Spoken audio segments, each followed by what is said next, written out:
got to get out there. You got to talk to folks. You got to like make your product, your ideas, it won't survive contact with customers. So you have to show them what you're working on, launch earlier than you're, comfortable doing, launch again, just keep showing customers and just keep iterating your way through it. It is uncomfortable, it's painful, but it's also really fun.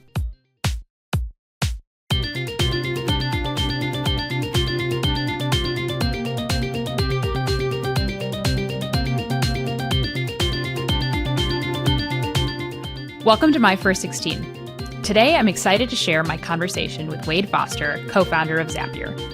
If you've read anything recently about go-to-market strategy, you've probably seen the topic of product-led growth. But in 2011, when Wade founded Zapier, the term wasn't even a thing. In this discussion, you will hear how Wade obsessed over the customer experience, which guided his team in simplifying the Zapier user journey. Let's jump in. Hey, Wade, thanks so much for joining me. Very excited to have you on and share more of the Zapier story. Yeah, so Zapier, we started in fall of 2011, September 2011.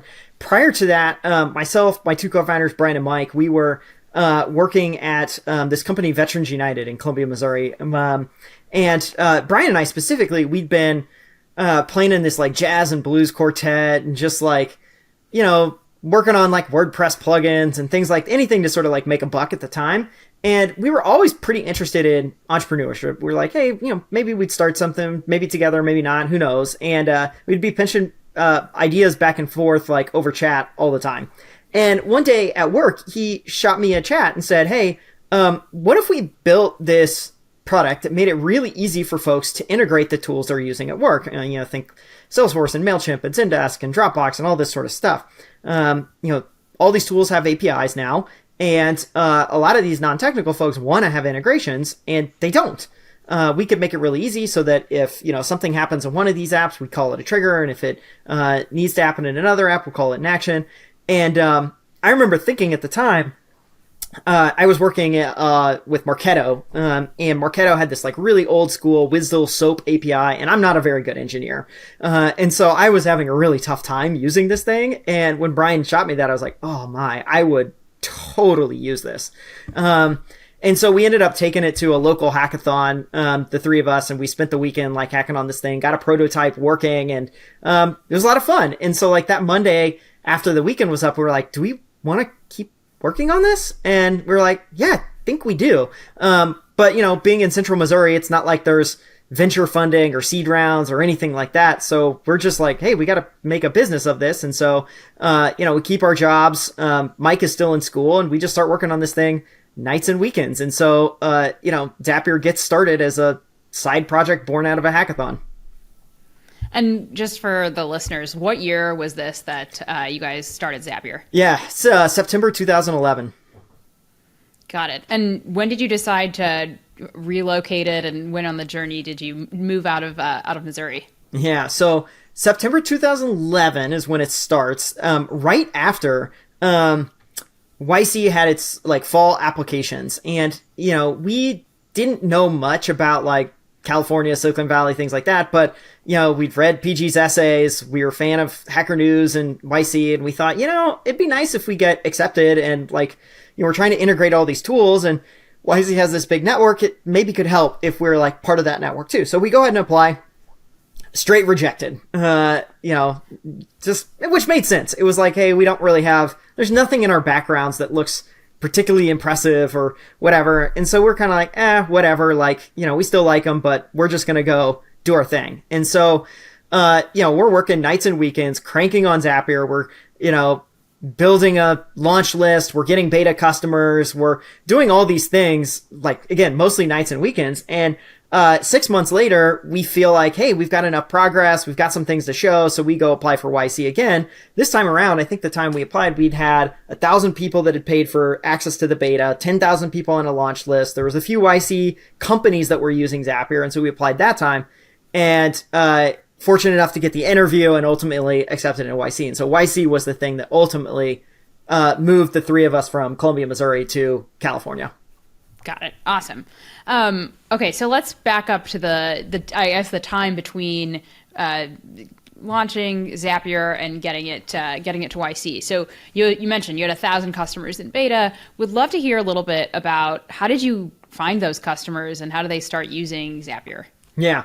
So the very first customers all came mostly from these community forums. So one of the things we realized very quickly, and part of why we thought this idea would work, is you would go to the community forums for, say, Salesforce or Evernote or Zendesk, any of them. Just pick your application that was around at this time. And there was always a common request. And that common request was, when will you integrate with X? And X could be anything. But then you'd pop into it and some user would be like on their knees begging, saying, this is the most important thing. I can't believe you don't support this, et cetera, et cetera, et cetera. And then there usually would be a whole bunch of other users saying, +1, me too, I really need this, I really need this. And the thread would get kind of long. And then eventually, a product manager from the company would chime in on the thread and say, hey, really appreciate you all sharing this. The feedback's amazing. We're going to take a look at this and let you know. Which if you've worked at any of these companies, is code for, probably not going to happen. And some of these threads are pretty old. They're a year old, 2 years old, 4 years old. And so it's pretty clear that this is just not a priority for a lot of these companies to build out these integrations. And so we felt like, hey, we can go make this and we probably get users. And so that was evidence that was worthwhile. But then how do we get them to show up? And we're like, hey, we can comment on these forums too. So, it tended to be me coming in and saying, hey, folks, if you want to build something yourself, you can go check out the APIs and you can, write some Python and you can build an integration on your own. If you don't know how to code, though, I'm working on a project that might help you. Here's how you get in contact with me. And I can shoot you a link to what we're working on, and you can let me know if this integration helps you out. And so those links, those comments, we did not get very much traffic from them. It wasn't like, oh, you're commenting on forums and there's just millions of people waiting with bated breath for this very narrow integration. But that wasn't what was important. We didn't need millions of people. We just needed one customer. That would be great. And the cool thing about it is every one of these comments I'd make, you tended to get, 4 or 5 people would reach out and 2 of them would sign up and be like, I want to use this. Let me know. So that's how that very, the earliest users pretty much all came from hanging out in these community forums of SaaS vendors.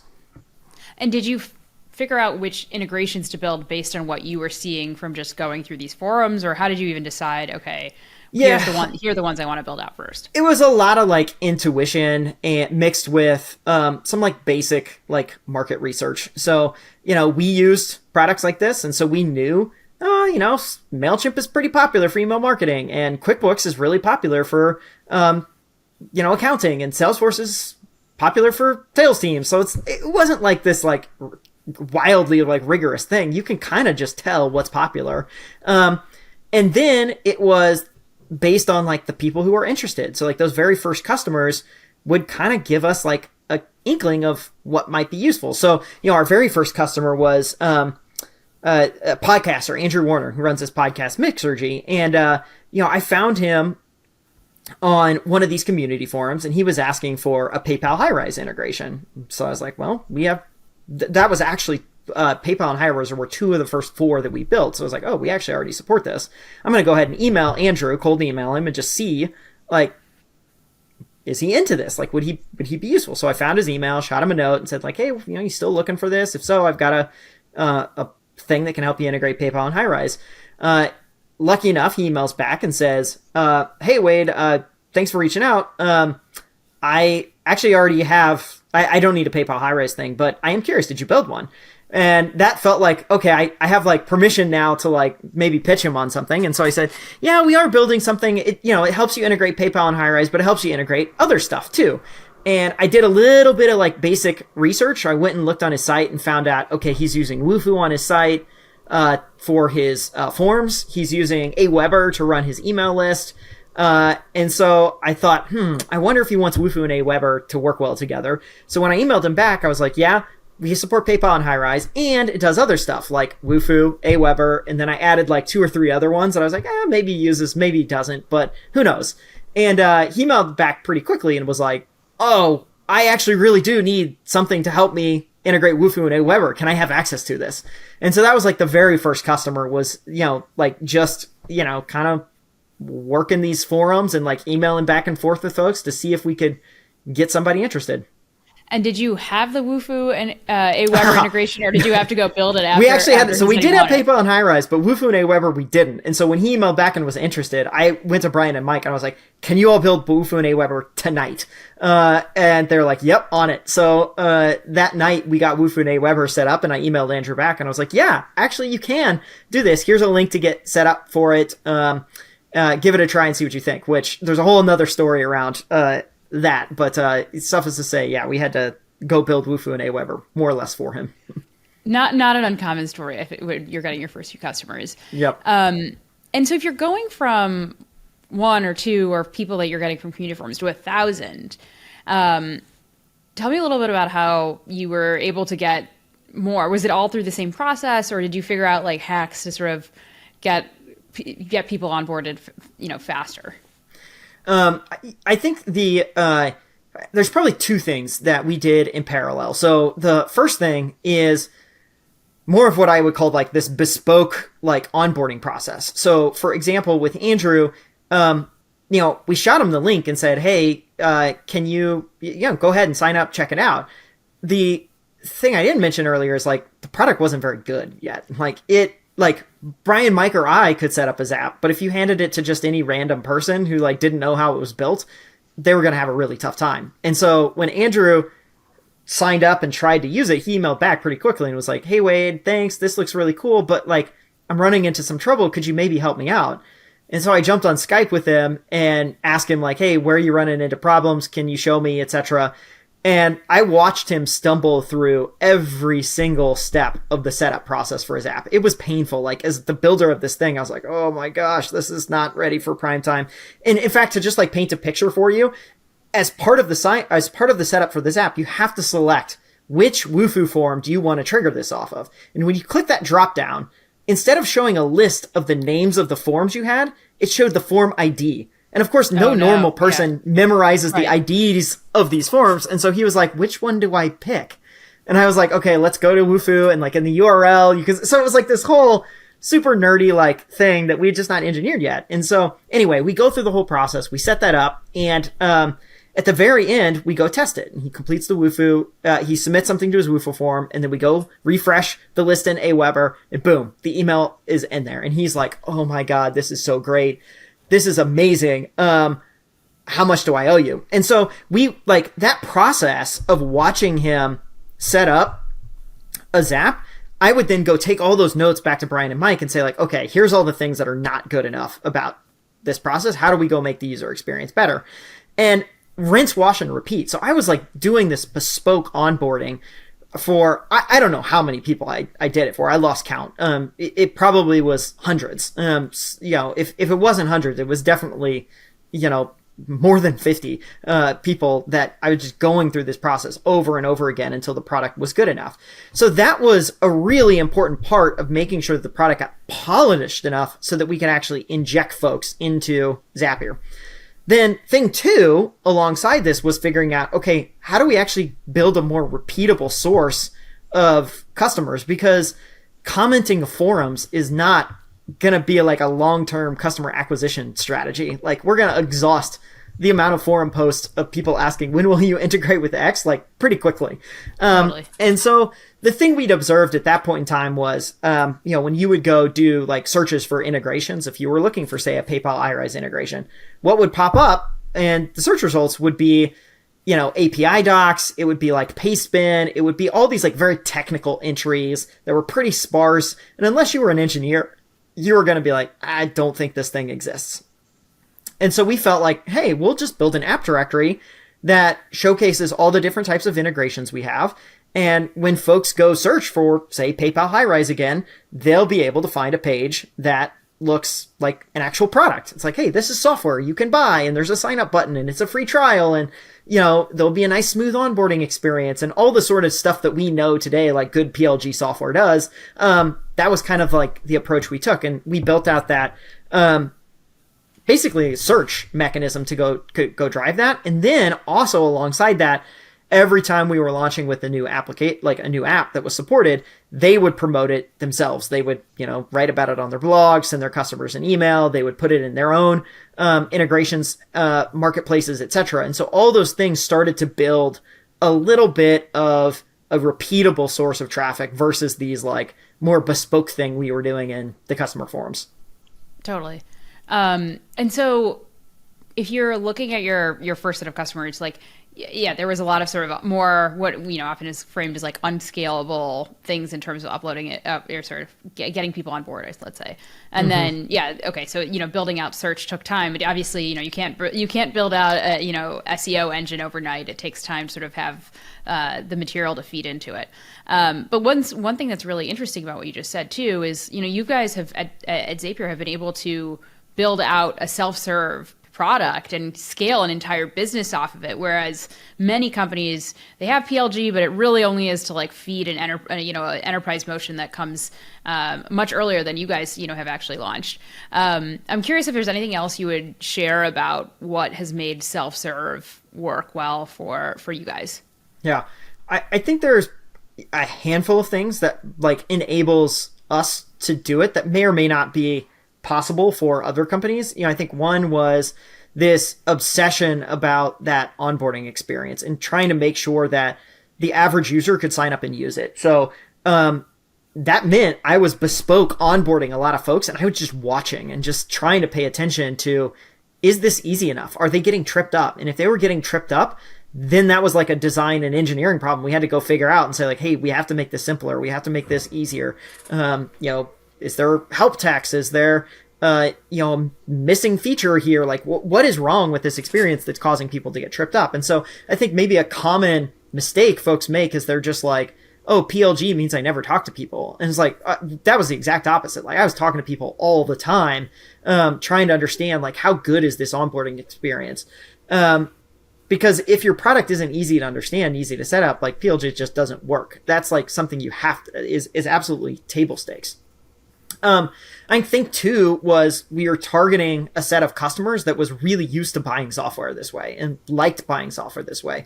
So our first integrations were with things like, MailChimp and Dropbox and, even Salesforce, Zendesk, like tools like this that were predominantly like also PLG products at the time where you could just sign up. There was a free trial or a free version of the product.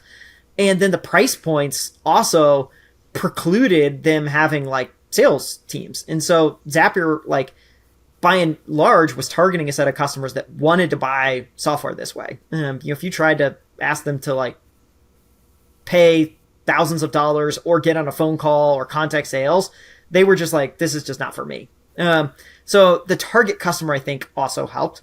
And then I think the third thing is, again, having a repeatable engine to acquire customers like search, partnerships, etc., that could drive actually fuel the PLG engine. Otherwise, it just wouldn't work. Like you can't have a PLG engine if your customer acquisition cost is like so high. It has to match the price points really well. And so all those things kind of architected together made it so that Zapier had we were pretty right way to like build a PLG company. Nice. Shifting gears a little bit. Okay, so you've got folks, like Andrew, who are using the product. One of the common questions that comes up with self-serve is, okay, how do I price this? How much should I ask them to pay? It's an individual. I don't want them to pay. I need to get paid, but I also want them to use it. Like, how did you think through what to charge him and how to do pricing in the early days? Oh, goodness. So we our pricing stories are hilarious. So for Andrew specifically, we had not thought about it at all. He, at that end of the call, when he gets his first Zap set up, he's like, wait, this is amazing. How much do I owe you? And I knew we wanted to charge something, but we hadn't talked about it. So just off the top of my head, I was like, it's going to be $100 and that'll give you access for the whole beta. And he's like, great. Where do I send you the money? And I was like, just send it to my personal PayPal account. And so that was literally how we made our first money, was just $100 via PayPal. Then after that, we thought, okay, we should probably think a little bit about like how we want to do this. And we knew for the beta, we didn't really care to like monetize like crazy, but we did want to charge something for the beta. And the reason we wanted to charge something was we wanted to filter out all the tire kickers. And this is something I still think a lot of companies should do more of. You know, everyone's like, oh, we should make it free so we get more usage, et cetera, et cetera, et cetera.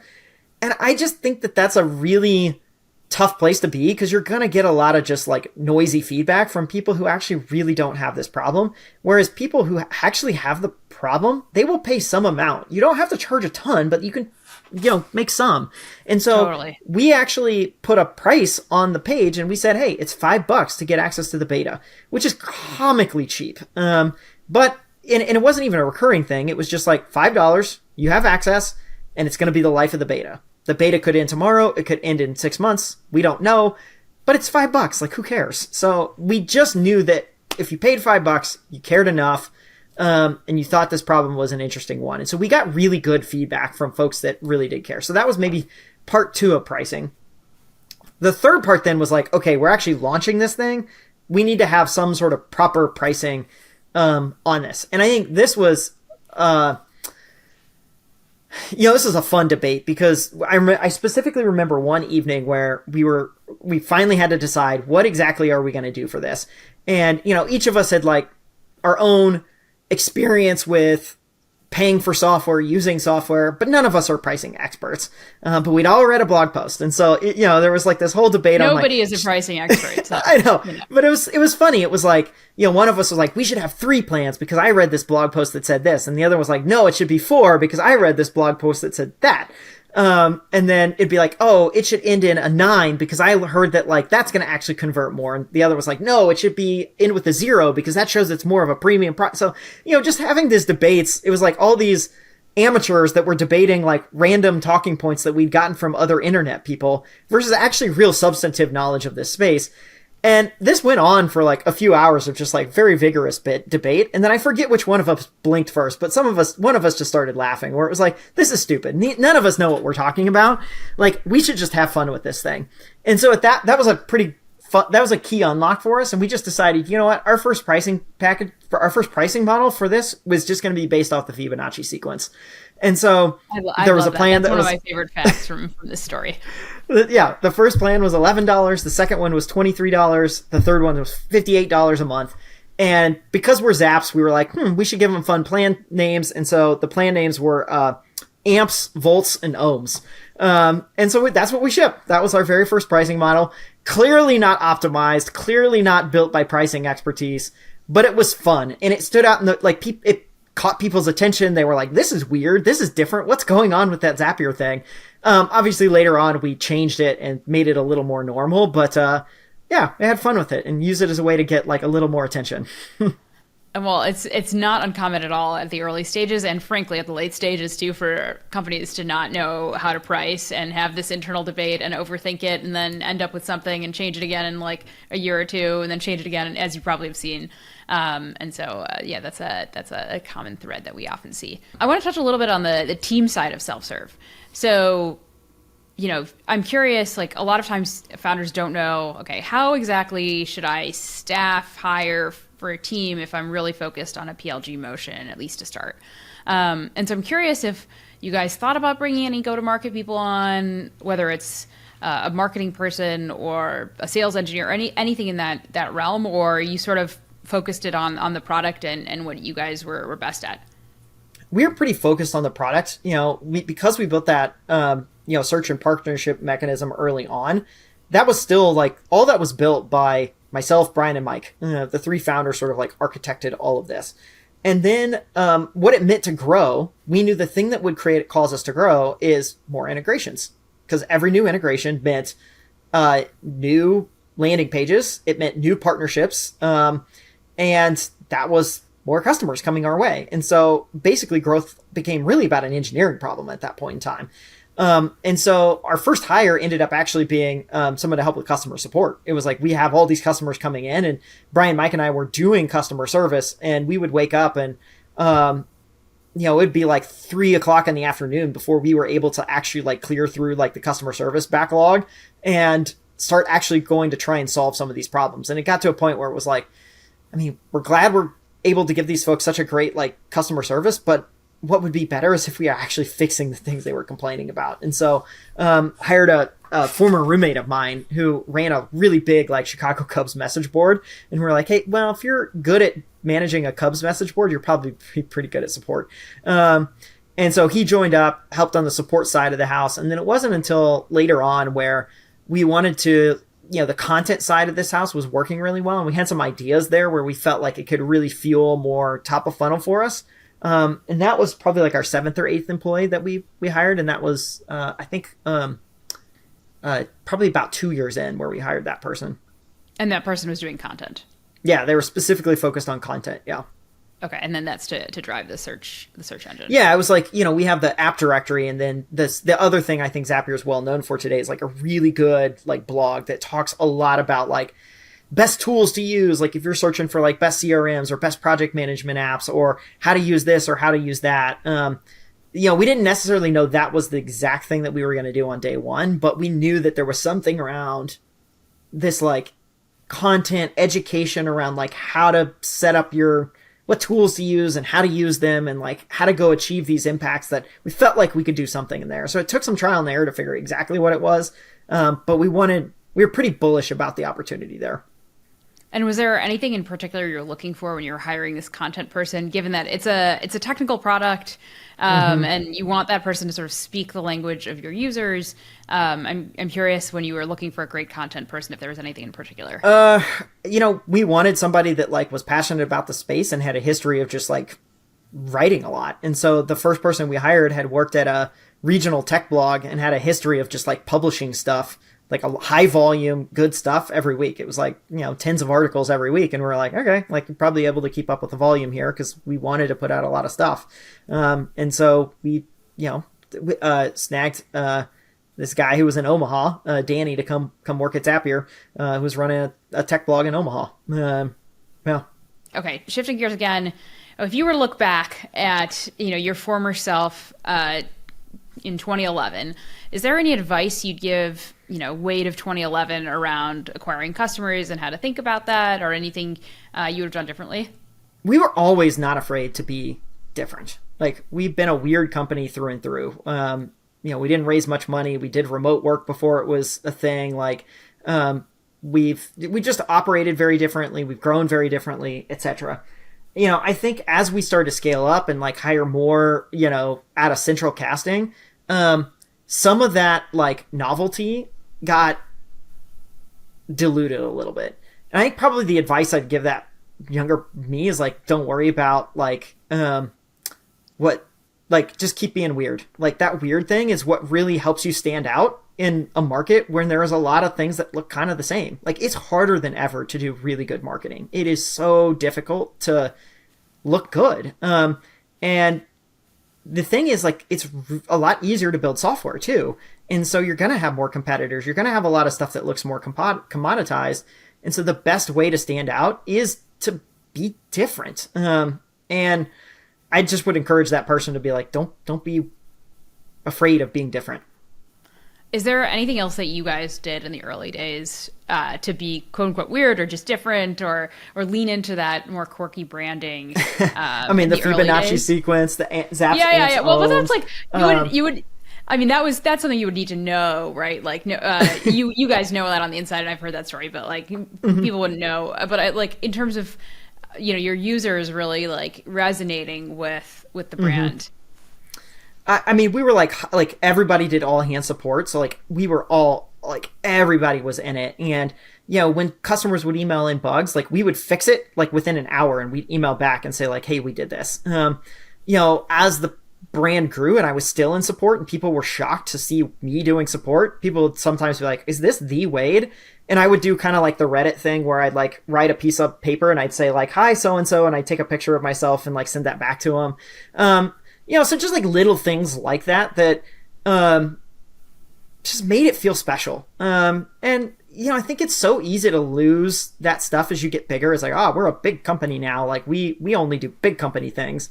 But that's kind of when I think the decline starts. And the decline might be long. Like you might have like so much like instilled advantages that like you're locked in for a good long time. But no, make note about it, like the decline is coming. And so I think you kind of just have to stay in love with your customers if you want to like go the long haul. Totally. Well, I mean, I think especially if they see you pop up in various forums, I think it's almost like the Easter egg of like where is Wade along the way. Awesome. Well, anything else, you would want to share with our listeners about early customer acquisition, getting self-serve right, leading into the brand, etc.? I think the main thing is like you just gotta. There's a lot of like hand-to-hand combat. You gotta get out there. You gotta talk to folks. You gotta like make your product, your ideas. It won't survive contact with customers. So you have to show them what you're working on. Launch earlier than you're, comfortable doing. Launch again. Just keep showing customers and just keep iterating your way through it. It is uncomfortable. It's painful, but it's also really fun because if you're working on something important and you like really obsessed with these customers, they're just going to be so excited that somebody cares about the problem that they have. Like most people don't have an entrepreneur who deeply cares about solving their problem. And so even if the software is not good, they'll be okay with it because like you just have a passion and excitement for it. And they'll just not be used to having somebody that cares about the thing that they're working on in this way. So yeah, don't worry so much about the nervousness, the awkwardness, the no's, all that good stuff. If you find your people, they'll fall in love. Totally. Well, Wade, this was super fun. Thanks for joining me and sharing more about the Zapier story. It's been such a pleasure. Yeah, thanks for having me, Seema. I'd like to close by thanking my guest for sharing their insights on finding early customers and building strong businesses. You can hear the rest of My First 16 by going to a16z.com/podcasts. And be sure to visit a16z.com/enterprise for the latest industry-related content. There you can also subscribe to our monthly newsletter. Thanks for tuning in.